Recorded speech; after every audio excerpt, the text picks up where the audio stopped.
Hello guys! Ngayon, pababa na kami ng escalator papunta sa aquarium facilities. At bumungad agad sa amin yung aquarium. Para siyang tunnel aquarium. Nakakamangha, makikita mo yung iba't ibang klase ng isda. Hindi ko nga lang alam kung anong klaseng mga isda to. Pero ang ganda nilang pagmasdan, nakakatuwa. Para kang nasa ilalim ng dagat.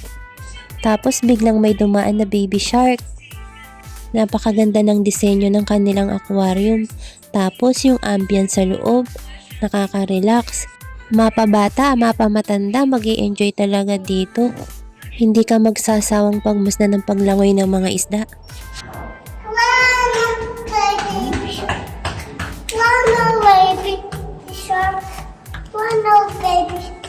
At si Leila napapakanta pa ng baby shark dahil sa mga nakikita niya dito sa aquarium.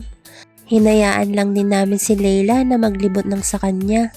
Kasi sa mga oras na to kami lang ang tao. Mas pinipili talaga naming mamasyal kapag weekdays para hindi masyadong crowded, para ma-enjoy mo talaga yung mga facilities nila. Alam niyo ba guys, feeling ko parang bumabalik ulit ako sa pagkabata. Hindi talaga ako nagsasawang pagmasdan yung mga isda habang naglalangoy sila. Pero ang mas mahalaga sa akin, nakapag-bonding kami ni Daddy at ni Leila, kasama na din si Simo. Hindi naman namin palaging nagagawa to, lalo na kapag bumalik na ulit kami sa trabaho. Kaya isa talaga to sa mga treasure moment namin.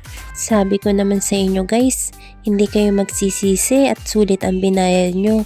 Bukod sa merong Maritime Museum, may aquarium, tapos ang pinakamasaya yung 4D cinema. Sa pagkakaalam ko lang guys, ito yung mga coral reefs. Tapos guys, ngayon ko lang napagmasdan ng malapitan kung paano talaga maglangoy ang mga jellyfish. Para silang umiilaw sa ilalim ng dagat. Hindi sila 3D animation guys ha, totoo talaga silang jellyfish. Nilapitan ko pa talaga sila at pinagmasdang mabuti. Bukod sa nagliliwanag sila, para din silang lumilipad sa ilalim ng dagat. Man sa area na to, binalabog ni Leila yung mga isda. Lumapit kasi siya. Plano ko na sanang picturean siya, pero bigla naman siyang umalis. Dito naman sa area na to, makikita natin guys na ang iba't ibang klase ng starfish. Nakakatuwa, akala ko noon magkakatulad lang ang kulay ng starfish, pero iba-iba rin pala sila ng kulay. Tapos may isa ding isda dito na kung tawagin natin sa Pinas ay buntot pagi. Dito ang tawag sa kanya is stingray tail. Pagkatapos namin dito guys, pumasok ulit kami sa kabilang tunnel. Dalawa nga pala yung aquarium tunnel nila dito. Mas maganda talaga kung hindi ka makikipagsabayan sa dami ng tao kasi makikita mo talaga yung kabuuan ng nasa paligid.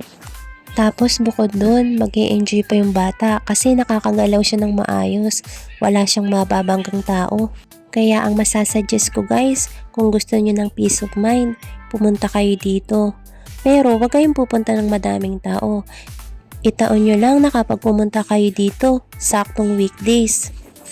Kasi kapag weekend, sigurado madaming tao dito, lalo na mga bata.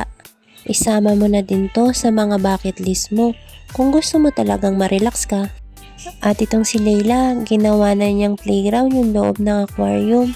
Tingnan nyo naman, hindi na siya naglalakad, nagagapang na lang siya.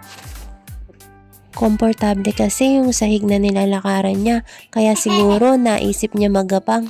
Mako-mako talaga. At pagkatapos sa aquarium guys, pwede kayo magpicture dito sa shark, sa crab, sa goldfish.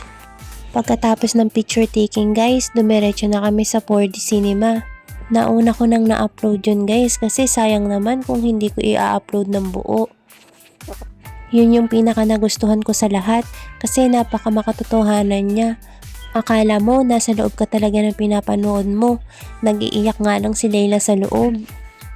Kahit nga ako at mga kasama ko napapasigaw kasi para siyang totoo. At ngayon pauwi na kami guys. Thank you for watching.